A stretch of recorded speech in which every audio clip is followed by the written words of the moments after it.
This is what I think people have trouble grappling with. We are only 10 months into Trumpism. I don't have any trouble grappling with it. I'm living it 1 second at a time. Fair enough. But I do. Some other people one take at a time. Yes, some people are struggling with that. Yeah. Hello, everyone. This is JVL here with my best friends, Sarah Longwell and Tim Miller of the Bulwark. Guys, we are back together, separated by screens the way God intended. It was great seeing with you, being in meet space with you. Lovely.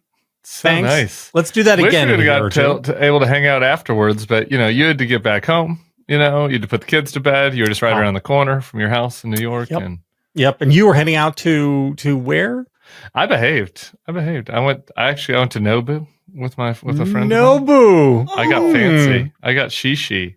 It's very fancy. So we were together in DC and New York, and we're going to have a lot going on in DC, New York, and all of the rest of the country this Saturday at the giant No Kings protests.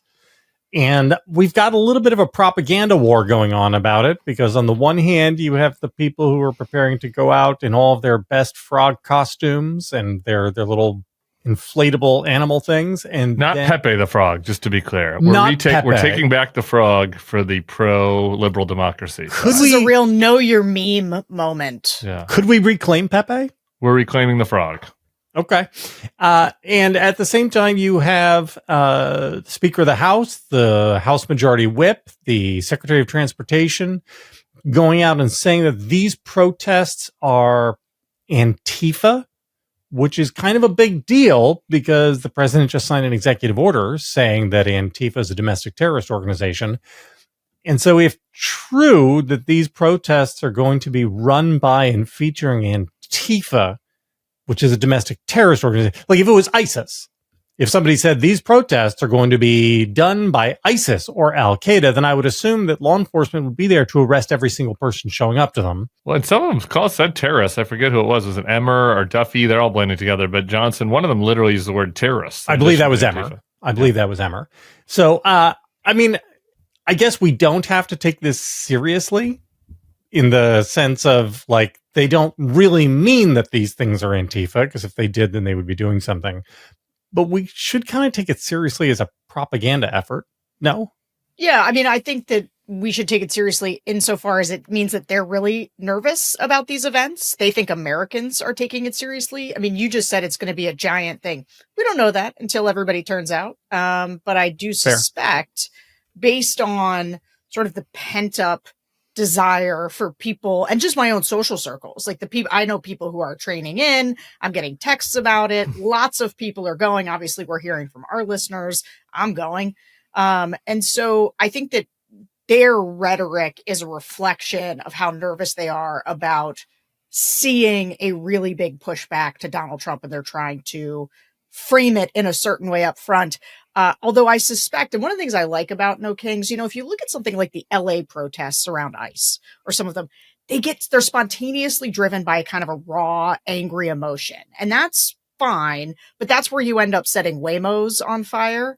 Like, the No Kings protests are structured. They have places where people are going to go. They're running ads. Everybody is emphasizing the peaceful nature of them. I suspect it will be dominated by, people who are of all ages. But I think this movement really has been led, as best I can tell, by like the salt of the earth boomers who are out there with their great signs. Every time I drive up and down 16th Street in DC or Connecticut Avenue, it is a 65-year-old woman who has been standing there for hours. And I just want to say to you, if you are one of those people, God bless you. Way to go. I honk for you every single time, and we'll be out there with you. But, I do think it's funny. I think it will present a contrast. Sometimes we get notes from people, people saying, you guys, dismiss us, calling us boomers or talking about us being librarians. And I just want you to hear something. Yeah, we're talking about chapstick, the fanny packs. Hear me when I say this. Part of what we want to explain is the contrast between how they want to frame the people of the protests, right? Mike Johnson wants America to believe that it is terrorists, that it is Antifa, that it's a bunch of young thugs in masks out there trying to light cities on fire. And we want to make it clear. No, it is normie adults who want to take their country back, who, especially people who are on the older side because they've lived through long stretches, both, I think, because they knew the protests of the 60s, then lived through a long stretch of normal liberal democracy and the post-World War II order, which they appreciate. And so they're the ones, I think, with some of the clearest focus about what we stand to lose, which is why they're out there. And the most free time. Yeah, I don't know. The thing is, the thing about this is, I think that their messaging is backfiring for the reasons Sarah laid out, but just also for Streisand effect reasons and other. I just don't think it works. Like Donald Trump, like thinks he can play bully ball, power politics because it's like mostly worked for him, right? Like saying the election was stolen, like ended up working for him, right? Like just calling everybody names, like works for him. It doesn't work for everybody. Like it doesn't always work, right? And we shouldn't just like submit to that or acknowledge it. Sometimes I think that gets me the most frustrated. I've been in a couple of disagreements recently, both on MSNBC and on various podcasts in my private life with people that are like, for some reason, I'm being the optimist right now about just election stuff in 2026. Yeah, watch out, Sarah. And these protests coming this weekend, et cetera.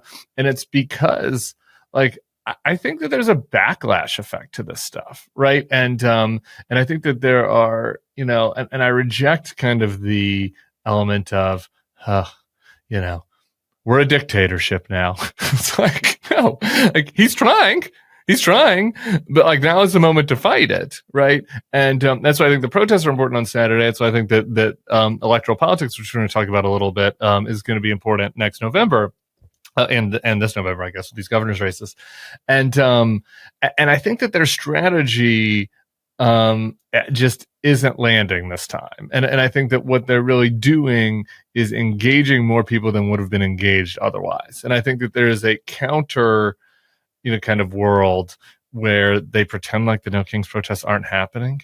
And like where Trump does victory laps about the hostages or does whatever other stuff he does, bleats about like the cable news segment that he doesn't like, where there still would be people out there, like the types of people Sarah talking about, the committed people, right?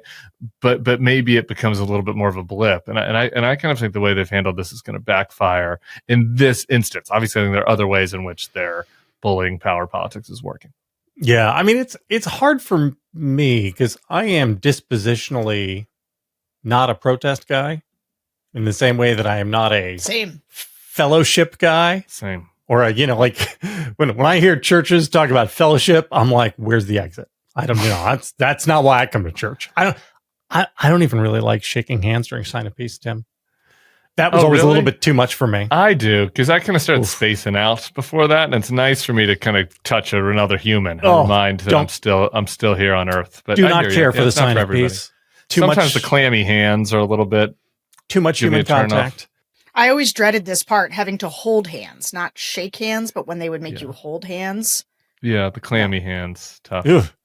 But I feel like these protests are actually really important because the only way out of this is people power. And these are like shows of strength, I think, right? This is, the only way to really demonstrate it, aside from the voting and the elections. Are you guys worried about, I don't want to... Violence. Yes, but not just, I'm like specifically Chicago. So if I were the administration and I was DHS and I wanted to make No Kings look bad, I would fixate on Chicago where tensions are already very, very high. And I would use law enforcement and do a law enforcement action somewhere as a pretext and just kind of hope that things got out of hand. Tim, you interviewed Governor Pritzker yesterday. It was a really great interview. Good conversation. And he talked about the importance of No Kings and how people are going out. He did not seem concerned at all. Well, I think that it's important for him to project positivity. He wants people to be out and protesting. Sure. And so I don't think that means that they're not doing due diligence. I didn't ask him about this question, so I'm speculating. I want to get back to some of the Pritzker stuff in a second, but I think to your point about the security, I think there's reason to be concerned. And these things weren't connected, but we should remember that like the morning of the last No Kings protest, like it was the night before that the Minnesota legislators had gotten assassinated, or legislator and her husband, and so there was fear, right? Like I think the Minnesota No Kings protest got canceled, if I'm remembering correctly, right? So I mean, we're at a fraught moment, and like so there could be certainly violence related. There could be certain violence unrelated that kind of gets like mashed up in all this, particularly in Chicago, where there is like again, it's getting better, but there is violence in Chicago. So I think that that's a legit thing to be concerned about. And I think that the administration obviously is going to be looking for pretenses to crack down more, and they're targeting these protests as one of them. But like the flip side to all of that is, how do I put this in a way that seems right? I mean, like you can never stop one-off crazy people. We have a lot of one-off crazy people with easy accesses to weapons in this country. And that's basically a fundamental problem in the country. The broad groups, like the MAGA groups, are still kind of riding high, right? Like their violence, a lot of their violence, like came at a time when, right, like Trump had lost, right? And like there was this feeling of a losing of power. And so like what I am not expecting is like a 2020 era, like Oath Keepers, Proud Boys versus street, like that. Yeah, I think that the administration would want that, honestly, but I don't think we're going to see that on Saturday. And I think that obviously we have to be vigilant about one-offs, but I don't know what can be done about that, really. Let's take what you're talking about seriously, though, for a second, because I do think that the conversation that they're having where they're saying that it's terrorists and saying that it's Antifa, they want to go into these protests with a reason to crack down on people. Like what you were saying earlier, we're like, well, wouldn't they arrest everybody if it was? It's like, no, but they might try to crack some skulls. They might try to stir up trouble. And the thing about No Kings, and even maybe the fact that it is being led by this older generation, has been that there has been, and I talked about this a lot at the live shows, people do not want to give them a reason. Nobody seems to have been tempted so far to bait, like, or to go for their bait. And I think that's been a really, really strong message. And I would love to see that hold throughout the No Kings protest this weekend. If it can be massive and peaceful, and to the extent that those guys are out there trying to stir some up, if you can show people that you won't go for it, that is an enormously powerful optic. And just last question, we'll move on from this, but when you guys look at how do you sustain a mass mobilization like this, I actually like the No Kings spacing these protests out by a good distance. I think it's good to let the appetite for them increase and not make them be special, special events. But man, it's still a full year till the 2026 elections. I mean, this is what I think people have trouble grappling with. We are only 10 months into Trumpism.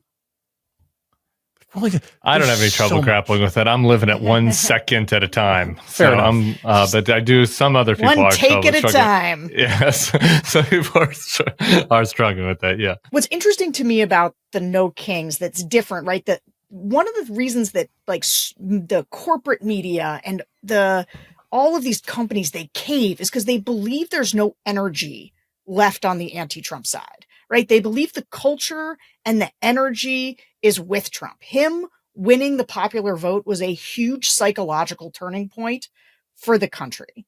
And I think part of what the No Kings does is it gives you a container outside of an election to demonstrate how big the opposition is. It is easy to forget that Kamala Harris didn't lose, like she lost every swing state, but it wasn't by massive margins, right? Like the country is not firmly on Trump's side. And so I think that giving opportunities for people to remember that Donald Trump will not be permanently in charge, that there will be an opportunity for backlash, that there will be elections. I want to stomp on something Tim said because I think it's so important. I am hostile to the idea that we should act like Trump 2028 is a fait accompli. Like we fight about this amongst each other, but I'll just tell you, I'm hostile to that. I am hostile to the idea that we will not have elections in 2026. I am aware that Donald Trump is going to do things to try to stay in power, to try to keep from there being oversight. But there is a difference between naivete and optimism. Naivete is thinking that everything will just work out.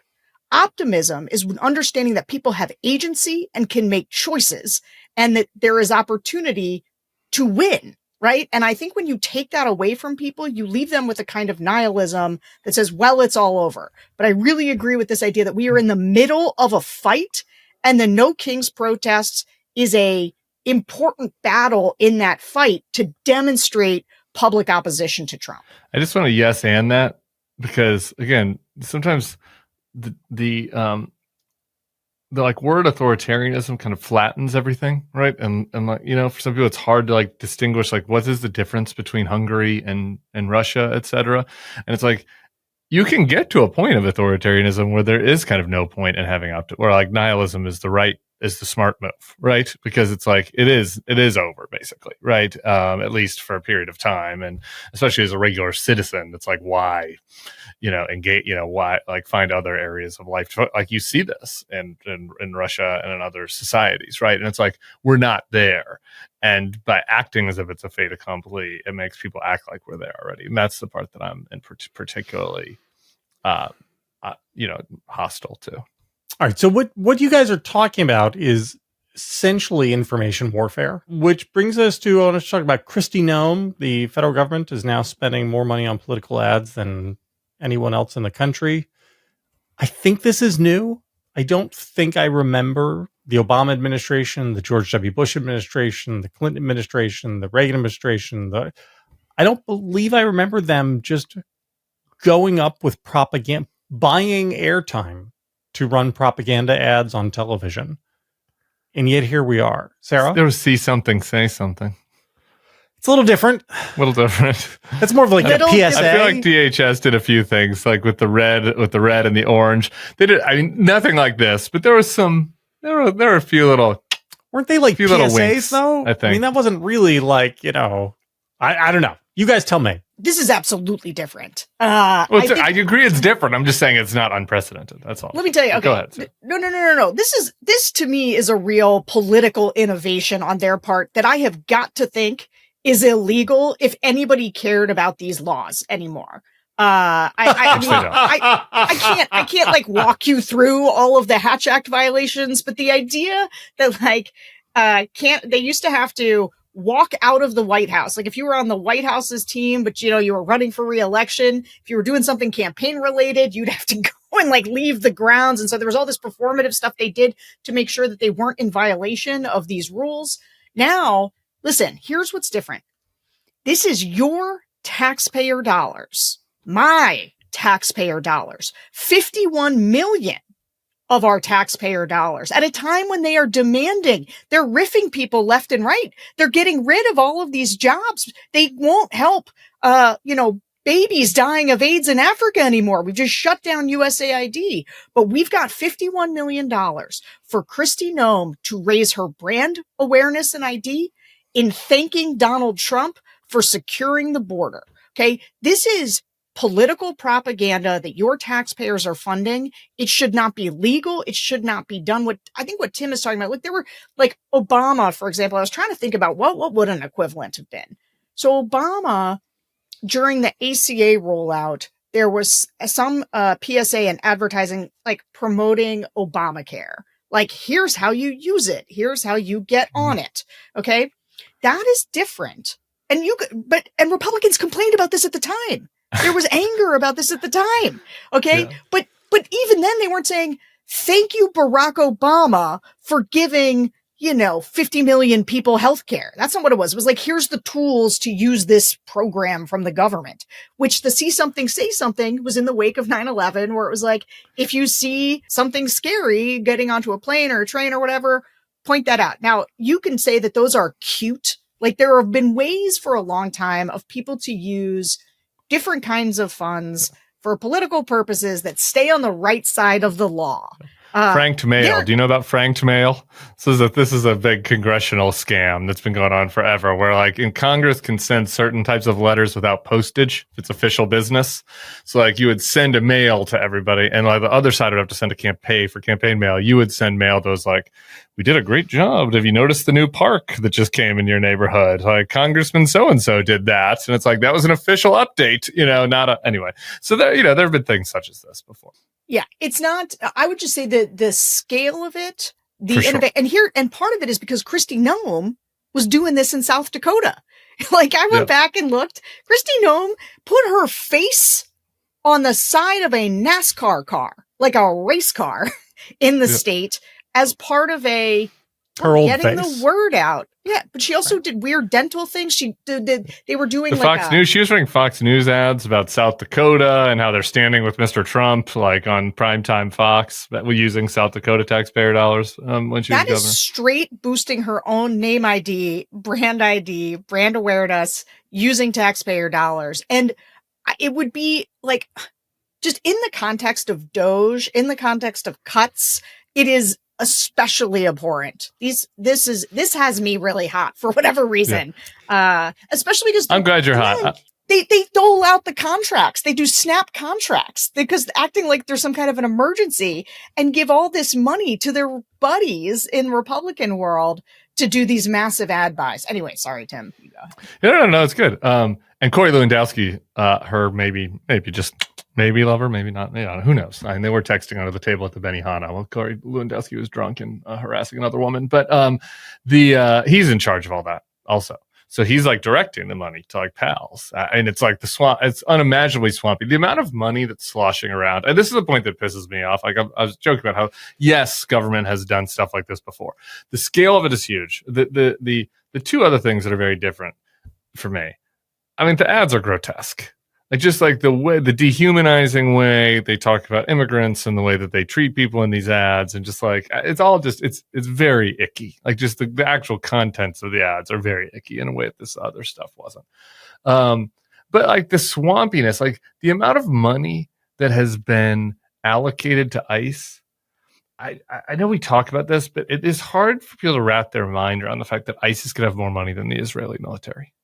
And so what do you do with all that money? Right. Like, so part of it is these stupid ads, right? Like part of it is agents that have no experience harassing people. Part of it is the new archipelago of camps that we're creating in the country. Part of it is right. Like, they're paying big money to people that are coming to work there. So you're getting people to go from other areas. They're co-opting things that previously had been FBI responsibilities, other responsibilities of the government. And then the corruption. And who the hell knows what our friend Tom Homan, who he's given stuff to from kava bags, right? Like all of that is like kind of just starting, right? But they know it's like being in any operation. I don't know if anybody has had this experience. Like this is a non-corrupt version of this. It's like I was once working for a PR firm that was like really on the way up. And so like all of a sudden they were flush with cash. And so, the Christmas vacation that year was like in Vegas, right? Like everybody's going somewhere. It's like if you're working for a company that is like, I'm sure the Silicon Valley guys deal with this all the time, right? Like that's ICE, right? Like right now, like the organization in this country that is flush with cash, that is on the come up, that can throw money at people and bribe people is the fucking Immigration and Customs Enforcement Agency. And that is really scary and concerning. Yeah, is there any reason that this won't just become standard practice from here on out? Because, I mean, it'll work, won't it? What do you mean? This what? The ads? The propaganda ads? This sort of thing. Right, yeah. This sort of using government funds to run propaganda. Because this is, I mean, I was trying to think of like a way to explain the step change. These ads are to other normal, like federal public service ads, like the ACA. This is how do you get onto the healthcare exchanges and the see something, say something, as Trump cabinet meetings are to previous cabinet meetings, right? Now, they're cabinet meetings, like, you'd have the cabinet members sitting around the table and they would like, and we've done X, Y, and Z, and we are at stages 3, 4, and 7. Thank you. And you, secretary, and they go around, and now it's like the death of Stalin. It's everybody sitting around saying, "Oh, great Trump! you saved 470 million American lives last week, and no one has ever been as healthy as you. That's what this is. And if there isn't a price, and if it does help move public opinion, then why won't we get more of it? We might, although I do think somebody should sue them over it. And this should be against the law. You should not be allowed to use taxpayer funds to bolster people who are political candidates, and or not that Trump is going to be a candidate in 2028, because I already told you I'm hostile to that idea, but it is basically like a boon for his administration. Like, you are promoting the man, not even like a program. And so I hope they're sued for it. Yeah. I think that the two ways in which this would not be permanent, well, one, Trump's like the level of shamelessness of Trump. It is a superpower. It's like, there's types of stuff that he does that if anybody else does, people would roll their eyes at it. I wish that weren't so, but it is. And so it's possible that other politicians, it doesn't work to the same effect it does for Trump, but maybe not, though. That would be one way that it would kind of peter out. The other, which is what I keep coming back to, is to me, the only path to all of the JVL questions that end every segment, which is, why will we not permanently go into horribleness? It's like, well, maybe we would. But one of the ideas that's a path out is that somebody has an actual mandate to clean shit up, right? And you see that sometimes in these sorts of places where corruption gets overboard. You see it in other countries, right? And the person that defeats it is kind of an outside reformer. That is what their mandate is, to not do shit like this, right? That's possible. That could happen, or it's possible that an inverse happens, right, where somebody wins and says, "Okay, well, we're going to do exactly what they do." I think that both of those are potential outcomes for sure. Right? And obviously, if JD Vance or whatever, like some other Republican wins, they're going to keep doing this. That almost goes without saying. All right, time to hear from our first sponsor, Tim. The show is sponsored by Mando, new sponsor. You know that feeling? You've been working hard all week. You've been going to your ladies' weights class. And you might be smelling a little bit dank. And let's be honest, regular deodorant just doesn't cut it. Things are getting pretty ripe. But we've got a product that's a real game changer, Mando Deodorant plus Sweat Control. This isn't just another cover-up. Mando is one stick, 2 jobs, powerful odor and sweat control. The gays, we like kind of powerful odor and sweat control sometimes. So it's you want to use the Mando, but in the right setting. I don't know, Sarah, is that how things go in lesbian world? I don't know, but I will say this. When I went to the gym the other day, and I was unlike Tim lifting, little weights. I was doing big bench, squats and stuff. And so I came back and JVL was in my office and I was like, I need to put on deodorant. And there was a Mando box in there. And I was like, oh, this is a new sponsor. And I was like, this looks like it's for dudes, but you know what? I'm going to use it because I need it right now. And JVL was around me all day. Did I smell great or what? Fantastic. Clinical strength sweat control is what you call that. It's 2 times better at controlling sweat than the standard, even if you're doing lesbian weightlifting. And it controls the sweat odor for 72 hours. The starter pack is perfect for new customers. It comes with a solid stick deodorant, cream tube deodorant, and some other stuff. 2 free products of your choice. And as a special offer for our listeners, new customers get 20% off site-wide with our exclusive code. Use code THENEXTLEVEL at shopmando.com for 20% off site-wide plus free shipping. That's shopmando.com with the code THENEXTLEVEL. Please support our show and tell them we sent you.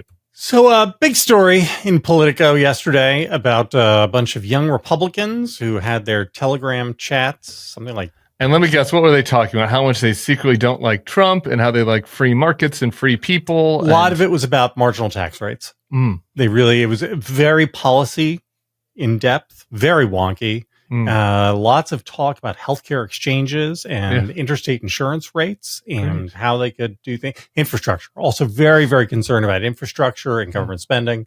No, it's mostly about saying very, very racist things about black people and and Indians and Asians, homosexuals as well. So there's one moment in when somebody says something about having sex with women, and another member says sex is gay, and then another one says it wasn't sex, it was rape, and then the response to that is like, oh well, that's awesome. Based, I think, is what they're using. Based, right? Based. I think Mike Lee was in this chat. It was based Mike Lee was not in this chat. Just joking. Just joking. I'd say it's the kind of thing where I would encourage people to go and read the piece, because this is one of those things where, like the way long form magazine works is in the first 2 graphs, you try to give your readers a summary of what happens. And often, like in a newspaper story, the newspaper version of it, all the best stuff is in those first 2 paragraphs. This is like a 5,000 word, 6,000 word piece. And there's so much stuff that you can't forking believe that summary at the top does not do it justice. Anyway, I just wanted us to bat this around a little bit. There was one part where one of them says, "I love Hitler." There's a lot of joking about gas chambers and Jews and swapping, turning showers into secret gas chambers. And there's an amazing line in there from a White House spokeswoman who says, "Oh, this is just like the media, always trying to compare people to Nazis." It's like the guys in it say they love Nazis. Like, I don't know what the problem is. I mean, I weep for the country, but I also have a serious question about, like, isn't this the future? These are young-ish people, by which I mean they're under the age of 40. These are not college kids. These were all grown professionals with jobs in politics, mostly in their 30s. There's a state senator, people who work for elected Republicans. But also, these are people whose entire adult frame of reference is Trumpism. And so for them, like when many people tend to talk about Trumpism as a fever that will break. And these people have never really known anything but the fever. They don't see it as like the temperature. This is just like their mother's milk. And I don't know how you get to places where everything kind of suddenly goes back to normal when the whole rising generation sees this as normal. Well, not the whole rising generation. But I do think when this is the culture on the right. And I'm trying to answer this without getting into like discourse on the discourse, but right now, in the wake of the Charlie Kirk murder, there's been a lot of discussion over which side is violent, who isn't, and so then you have the Charlie Kirk murder, but then you've got Brian Kilmeade saying, let's just euthanize homeless people on Fox, for which he then apologizes. And then you go into Jay Jones, the guy running for attorney general in Virginia, who was texting one of his Republican colleagues insanely, talking about how that, his someone in one of the Republicans should be shot, as should his children. In which, and then now you've got these text messages from the entire, young Republican establishment. These are not, people outside the establishment. These are like young like the YRs, which, Tim, were you in YRs? Did you ever butt up against them? I attended a single YR meeting during which there was some discussion of a new politics board game that people were creating. And I found out that at age, I guess I was such a super nerd. I was probably 17. At age 17, I was thinking that like I was going to meet other young 17-year-olds. And to JVL's point about how these people are young, it was like actually like really sad 30-year-olds in frumpy suits and who kind of smelled bad. And after that meeting, I was like, I don't know if this group is for me. So I think that was my own. And then occasionally I'd have candidates who'd have to speak to them or whatever. So I'd go, whatever. But that was the only time I came on my own volition. Yeah. So I also was very not interested in these people, but I still bumped up against them. And the thing to understand about them is that they're the strivers. They want to be in charge of the party. Like they sort of, It's sort of like if the F1 is the real race, the F2 is like the junior league, right? This is AAA ball where they're all cutting their teeth on how they, get ahead. Networking, a lot of networking. Yeah, it's all about networking, but it's also, there's power struggles, right? These leaked emails are a product of a power struggle within the YRs and who was up and who was down. But this is their culture. And I think that the idea that randos on Twitter criticizing Charlie Kirk or saying that they're not going to, that he's bad, or celebrating his death. That was awful. We hated it. We condemned it. That is different from Jay Jones, who's running for AG, who's an elected official who I think should have to drop out. I think Abigail Spanberger should tell him, if you win, we're not seating you. You got to resign. I thought what he did was abhorrent. But in both those cases, the right jumped to say the left is the party of violence. The left is the party of extreme rhetoric. But right now, we see exactly what the culture of the upcoming young people are, which, by the way, mirrors the culture of the president and vice president of the United States. Okay. This idea that you try to take the randos in the Charlie Kirk situation or the AG in Virginia and compare it to the president, the vice president, how they talk, and the entire now culture of the right that is coming up. Those are somewhat different things. That being said, this is clearly a problem in the way Americans talk about things. Like, too many people, and this is a product, I think, of social media, where we are too detached from the humanity of others. Like, when I saw that shower gas chamber joke, I don't know about you, but I remember sitting in a movie theater and watching Schindler's List and there was a moment where they shepherded people into showers. But of course, that was the big thing. They told people they were going to get a shower and then they gassed them to death. And there's this moment where the water hits them and it's actually water. That is this massive moment of relief in the movie. And I'm like, are these kids just too young to have that sit with them in any kind of way, where everything's about being subversive and nihilistic and diminishing people's humanity? I understand it's a backlash to wokeism, but man, it is, it's a tough take on humanity. A lot there. I'm doing my best. I know. I went on a rant. I had like I had responses to 5 different parts of what you said. So I'm going to try to remember them, and I'll try to be brief. You did discourse on the discourse. I wasn't going to do this, but you did discourse on the discourse. So now I have to do discourse on the discourse on the discourse. Because I'll get to these little Nazis in a second.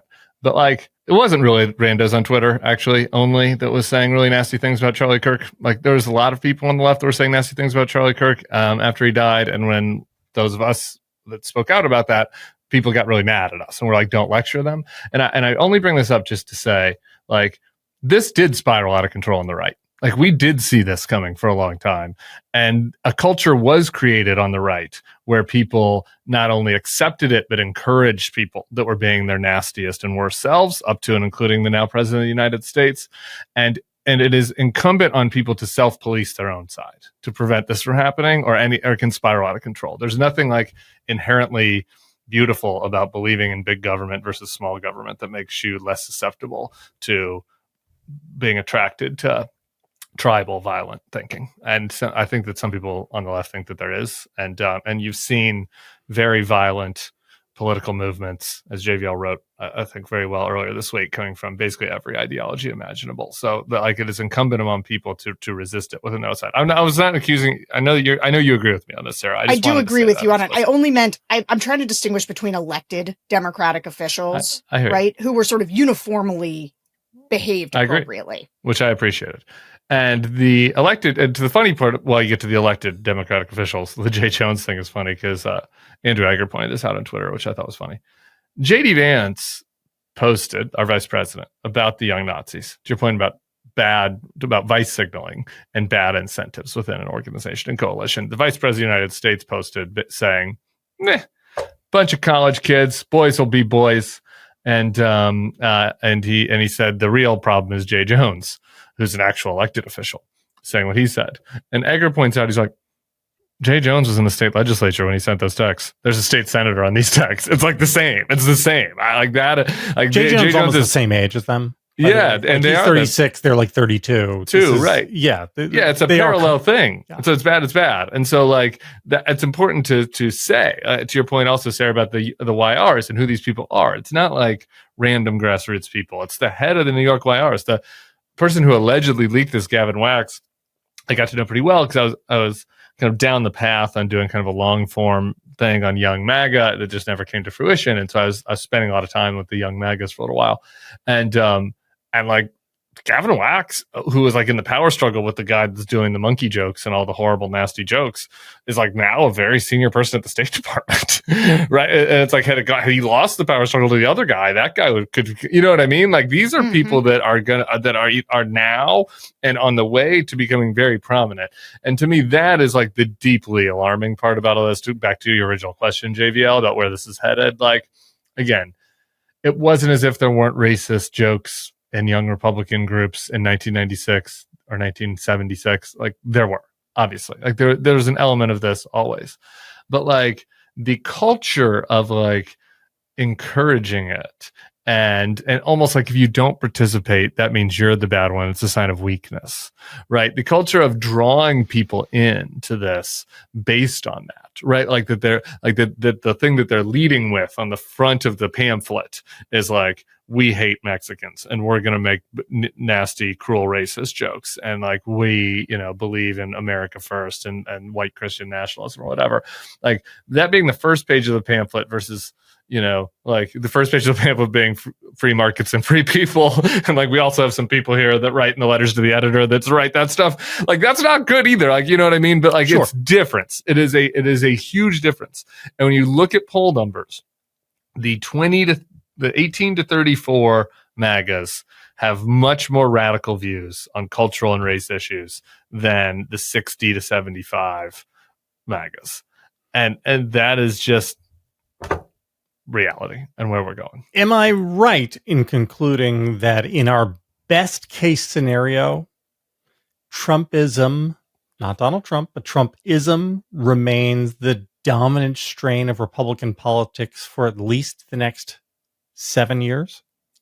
Oh, 7? Yeah. Yes. I'm doing the most conservative estimate ever. So I guess what I'm trying to look at it, what I'm trying to say is we are going to wind up with an entire generation for whom this stuff is what politics is.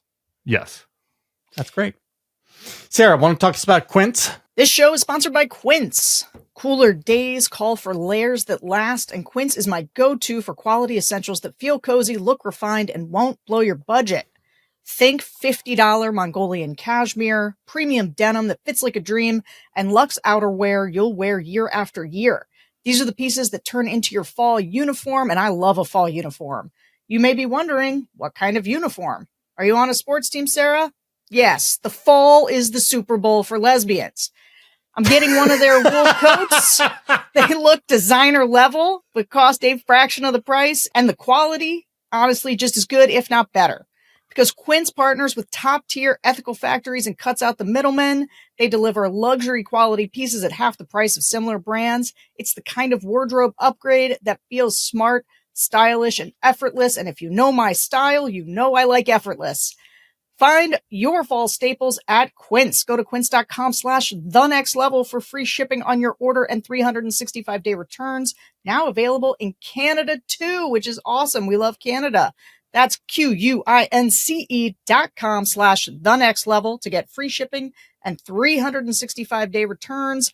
Quince.com/thenextlevel. Thanks, Quince. All right, Sarah, I cut you off because I was trying to move the show along. I apologize for that. You had more to say. Oh, but I don't remember now. Just, you're going to. We're long past it. Fair enough. So this week, up in the great state of Maine, Governor Janet Mills said that she's going to run for Senate.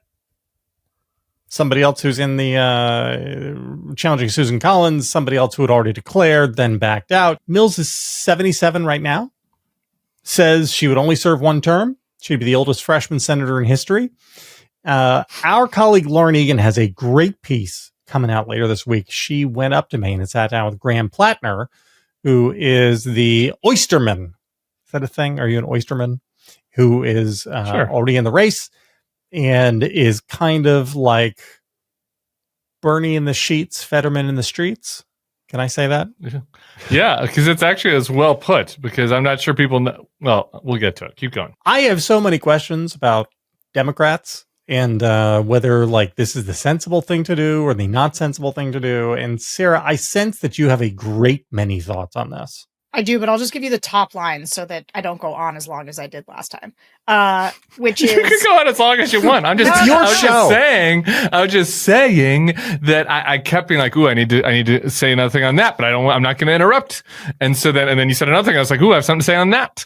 And so, I appreciate there's it. just a I lot know of it's different hard. points. We all have lots of thoughts. That's all. I just want to make sure you get in here too. We can have a healthy back and forth. Great. But I just want to give you quickly, look, the bull case for Janet Mills is that there are a lot of, sort of Collins Mills voters out there. Mills has been on the ballot. She's governor. She wins by large margins. There's a reason that they think that she's going to be a good candidate.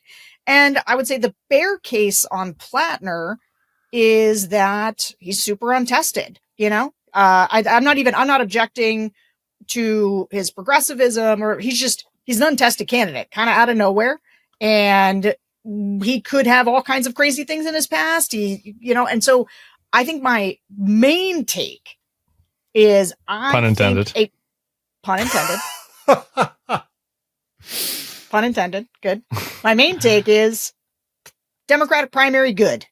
Democratic primary good here. Let's kick the tires on Plattner. I do think I do want to burn down, though, and I use that metaphorically, the DNC and the Democratic Senatorial Committee that has decided to do like joint ads with her. Okay, now Tim wants to get in. I just want to make my take clear, which is I'm pro the new candidates, barring anything insane jumping out in the bio that we don't know about. And I'm down with the gerontocracy. And I think that the DNC needs to freshen itself up in terms of what it's allowing through the races. Go ahead, Tim. Thank you. I'm with you on all of that. And it's funny, like people get very attached and passionate. I got to an argument with somebody recently about the Graham Plattner thing. Where they're like, this is your crypto Republican showing. And I'm like, if Graham Plattner is the right path, and if he's a good, strong outsider populist candidate, and I disagree with him on some economic issues, I'm fine. Like, great. Like, whatever. Like, this is what we need. It's laboratories of democracy. We need to figure out how to beat the Republicans. I'm for all that. My point was just like, a lot of people seem to have like gotten attached to him based on like 3 video clips. Yeah. And lots of people can do three good video clips, and who don't turn out to be that great otherwise. And JVL has the tattoo of John Fetterman that he has to cover up now, which is why he's always wearing long sleeve shirts. It'll be with me for forever. So like, all I was saying to this person who's very excited about Graham Plattner is like, let's just see. Let's just like chill out. It's a long campaign. So chill out. Like maybe he's going to be awesome and the next coming, and maybe it turns out he's got skeletons in his closet, or he's Fetterman, or whatever. I'm not saying I don't know. Like, let's just see. So in that sense, it's fine. The Jan Mills get in the way. So I was a little kind of disappointed. There's another guy, Dan Kleben, who's an outsider, more kind of a normie mainstream outsider that was running, but he dropped out and is endorsing Mills. I don't know enough about the race to know whether that was smart or not, but just as an outsider, it's kind of like, would have been nice to have a few options. And so we'll kind of see how that all shakes out. The Sarah's point, though, the thing where I'm like the most on the side of the Plattner partisans, and I think that this is also kind of on the side of people that just want to have good candidates, even more mainstream candidates. It's like what the DSC is doing in this race in Michigan is insane, and is probably going to backfire. And I'm going to go deeper on this with Peter Hamby, my buddy, on Friday, because we both lived on both sides, him as a journalist, me as an operative, on like in the Republican Party as the Tea Party rose, right? And there are some weaknesses to that parallel between Plattner and the Tea Party, but just like from a strategic standpoint, all those Tea Party candidates like were succeeding early. Your friend Christine O'Donnell and Sharon Angle, like they were winning all of these primaries, right? And then like the establishment responded, and they were like, we're going to put our thumb on the scale for people, and we're going to get in there. And that ended up hurting those candidates. Like it ended up backfiring because people don't want the establishment coming in and telling them who to vote for. Like, and then eventually they kind of came up with a strategy that's quasi worked until Trump came around, where it was like they were co-opting the smart crazies and then like using cutouts to defeat the crazies was basically the system.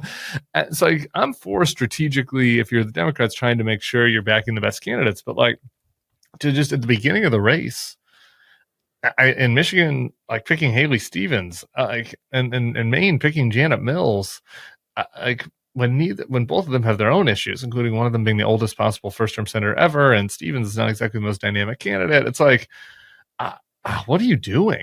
To me, I just think that it is that it is both bad optics, and it might end up harming their stated goals of getting the strongest person in. So I don't know, maybe somebody from the DSCC will call me and explain to me what their strategy is, and maybe there's something I'm missing, but it seems pretty dumb to me, and it seems like they should learn a little bit more from what McConnell World did in the 2010s. I just want to like weigh in on the Michigan. I'm angry. I'm even angrier about the Michigan one because it's this one, at least in the case of Plattner versus Janet Mills, there's a question of, I don't know, does this guy turn out to be like a psycho? Like, yeah, he looks like he'd be good at like slugging 12 beers, and he could probably like, you know, he could fix your carburetor. Like, that's how he looks. Which is great. Which is great. Maine does love its moderates, right? It's got an independent and then an apostate Republican as its two senators. And so can a progressive firebrand like him win? I don't know. It's good to test them out. That's not the case in Michigan. In Michigan, they're just backing Haley Stevens just cause. Like, Mallory McMorrow is out fundraising, like, she's an excellent candidate. There's nothing about her that says I'm a big threat to the establishment other than she looks like a good candidate. I don't know. And so like, I don't know what these guys in the Democratic Party are doing. And I really don't understand. So here's the other thing. Kamala Harris just lost to Donald Trump in part by being just kind of like a safe Democrat at a moment when people are ready for change. Like, what is one term of Janet Mills? I don't know why they think that's going to win in an environment that is right. Remember, Susan Collins pulled it out back in 2020 in a much, in what I think was a more difficult environment for her. And like, she won handily. It's like, a one term of Janet Mills doesn't make a ton of sense to me. Also, then Democrats still find themselves with only a one-term senator, right? They're giving up incumbency. Like, there's a bunch of the strategy around this that doesn't make any sense. But let them run it out.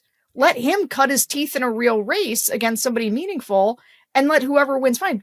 The big guy should stay out of it. The DS, what is it? The Democrat Senator Gillibrand, DSCC. Yeah, like, well, I don't know. Schumer, Gillibrand. They have their political instincts are a nightmare. All right, I want to talk about Plattner in a minute, but first, a word from Green Chef, our sponsor. Fall is my favorite season. The crisp air, cozy sweaters, the biggest baseball games of the year on TV, which are keeping me up too late every night. It's the perfect time to reset and bring healthy habits back into focus. And with Green Chef, the #1 meal kit for clean eating, you can do just that.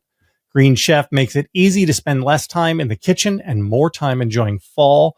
And with their new Heat and Eat meals, enjoy a delicious, wholesome meal in just 3 minutes. It's the best part. 3 minutes. Perfect for supporting your wellness journey. Green Chef recipes feature fresh, organic, seasonal produce and 100% responsibly sourced proteins to help you feel your best. Green Chef's real, clean ingredients help you build lasting, healthy habits without the hassle. Enjoy salads ready in just 5 minutes, protein-filled breakfasts, or nutrient-rich smoothies to fuel your day. Green Chef is ready to nurture your nutritional needs. With 80-plus dietitian-approved weekly meal options, Green Chef makes it easy to find meals that fit your lifestyle. Pick from Mediterranean, gluten-free, plant-based, and protein-heavy, even gut and brain health, and calorie-smart choices too. The recipes change every week, and with week-to-week flexibility, you can adjust your plan to match your mood and your schedule. I've been doing a lot of the Heat and Eat Green Chef meals, and they're amazing because the normal Green Chef meals are really low prep time. The Heat and Eat are 0 prep time, which for me is, it's the greatest thing ever. Make this fall your healthiest yet with Green Chef. Head to greenchef.com/50nextlevel and use code 50nextlevel to get 50% off your first month, then 20% off for 2 months with free shipping. That's code 50nextlevel at greenchef.com/50nextlevel. I would like to talk to you guys a little bit about Plattner because I have sneak previewed Lauren Egan's interview with him. Oh, really? Did you like it? Did you like what you read? I did. It's a great interview. Lauren Egan. Good reporter. Like that Lauren Egan, she's going places. People should subscribe to her newsletter, The Opposition, over at thebulwark.com/ding. Plattner's focus, his singular focus, is universal health care. And he frames it all as a rural guy. Like, I live in a town with 1,000 people in a county out on the water. All of my friends are 3-time Trump voters, and our, access to healthcare in our rural community is getting devastated, and places are shutting down, and people's premiums keep going up for the ones who can even get health insurance. And we need to do something about this to affect the cost of living and help people. And we need to fund it by taxing the billionaire tech oligarchs. Is that going to work? Which is separate from, do you like it? You keep talking. What do you mean? I don't understand the inflection of your question. What do you mean? Is that going to work? Like, does the policy work, or like what do you No, do the politics of it work? And this is where I just don't know. And I mean, I think the politics of this could depend in large part on the AI bubble. Most observers seem to believe that we are in an enormous economic bubble right now, created by the AI boom, which has just brought insane amounts of spending without a whole lot of income on AI. Many people, including people in AI, kind of expect it to burst. People are already, Tim, you talked about this, Casey Newton. People already hate the AIs, right? I mean, there was, in the way that tech has always loved its tech founders, and it really liked Steve Jobs, and it liked Sergey and Larry, and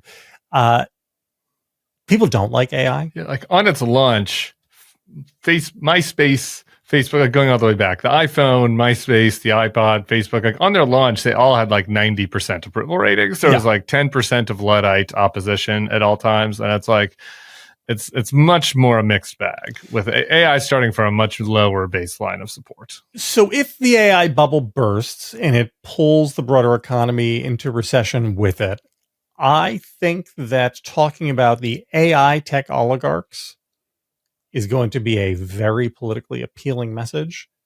And if the universal healthcare is paired with, and we're doing this as a way to punish the people we hate, that's a very different proposition politically from the utopian, hey, we ought to make, healthcare is a human right.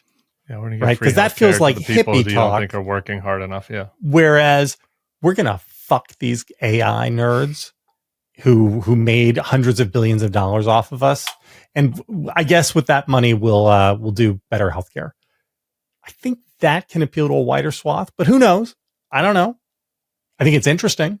I mean, look, there's a clear formula in terms of what voters want. I will lay this all out at a later date for everybody, but like, it is, to me, politics right now is kind of simple, and it is not my preferred, but it is social moderation to conservatism and economic populism. And the number one thing that the massive voters across the political spectrum care about right now is affordability, not income inequality, affordability. It is not just, hey, these guys make a lot and we don't make enough, right? It's actually a different frame. It's like everything's too expensive.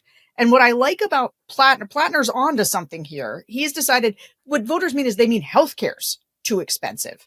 They mean groceries are too expensive. Gas is too expensive. Like everything is too expensive. And if you talk about affordability broadly, including with healthcare, and rather than talking about income inequality, you say, but these tech billionaires don't care about us being able to afford things, right? They're trying to distract us with their garbage, hijack our brains while everything just gets more expensive around us.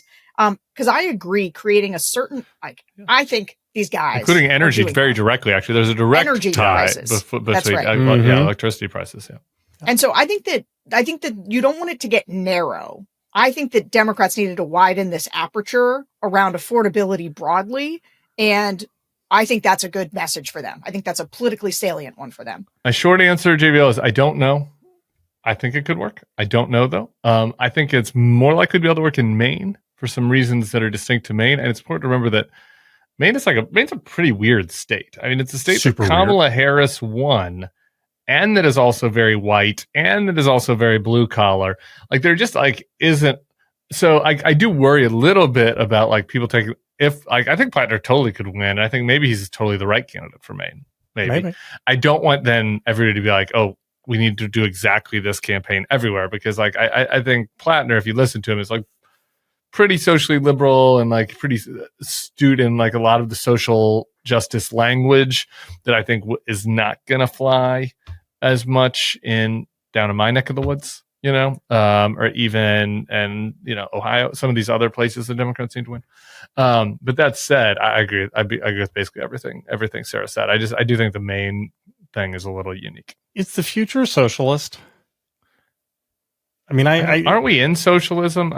We basically are. Yes. I am like done. I like, can we just make a new rule that when the clock hits 1 hour, we no longer ask questions like, okay, how is society going to turn out in the next 100 years? Like, it's like, I'm sorry. You're killing me, Smalls. Is the future socialist? I don't fucking know. I don't know. We're in a socialist back and forth right now. We have socialist Republicans we have Republicans who are buying governmental stakes and shares in American companies. We have the most exciting politician on the Democratic side is AOC. Mamdani's doing very well in New York. It just seems like the appetite in America for somebody who is just a very normal. I guess, okay, if we're going to do this though now, like, look, the most popular politicians in the country, I want to do it. Are governors or free market are governors. Like, what state? Where are the most dynamic parts of the country right now? Places that are being run by pretty pro-capitalist governors of both parties: Colorado, Utah, Georgia. So no, I guess would be my answer. Okay. So here, I do a great focus group pod this week with this guy, Harry Siegel, who is like this nonprofit journalist in New York. He's like one of my favorite people to talk to about New York politics. And he will tell you something that I think people really need to understand as they think about Mamdani, which is that Mamdani can give people lessons around, hey, communications, but in terms of taking New York, the New York City as a model for what kind of candidates you run broadly, nobody should do that. It is an incredibly weird place. It is incredibly specific. And the idea that socialism is the future, no, but here is what I do think will happen. It's a little bit like, I've heard David Frum say, and I say this on the pod, he has a line about if sort of the liberals, and by liberals, he means, liberal Democrats, not just political Democrats, everybody in a liberal democracy, if they don't control borders, then the authoritarians will. And I think that is a true thing that has happened. Like, don't send me emails about Joe Biden's last minute legislation that was going. If I get one more Pearson being, Sarah always forgets that Joe Biden put up this legislation, not before there was an enormous amount of damage done around the border. Okay. So just spare me that piece. But it's similar to if Democrats and centrists, or basically just everybody in liberal democracy doesn't focus on affordability, then the socialists will win. Like if people who are part of the DSA are the only ones talking about voters feeling squeezed on prices in a tremendous way, then they will start to attract Democratic voters. And so my advice to Democrats is to focus on affordability, because this is what voters broadly care about. That is fantastic. That's a great last word. It's been a good show. That's a long show. I mean, I think it was the perfect thing to end on, Tim. But if you have something else, that's great. I did want to talk about Pritzker. You complimented the Pritzker interview, so that's fine. People should just go check it out. I just want to leave it as while we're nitpicking the Democrats. I do want to leave the show. My last word for the show is I don't think that the DCCC should be getting their hands involved in primaries right now, at least in the way that they're doing it. I think that's a mistake. I do think national Democrats should be pressuring the governors of these other blue states to do what Gavin Newsom's doing. And I don't understand why that's not happening. And I thought Governor Pritzker was really strong in our interview on his messaging. I think the Democrats could learn a lot from him about how to talk about the authoritarian threat. But I was unsatisfied with the discussion around redistricting in Illinois. And I think that this is a very important issue. And I just, wanted to take an opportunity to have a final word on that. Maybe Sarah and I will talk about that on the Secret Pod on Friday. I love that. You guys should do that. Good show, long show. Everybody, we'll be back next week. We'll bring you a little tidbit taste of the Secret Pod on Friday. Good luck, America. Bye. Bye.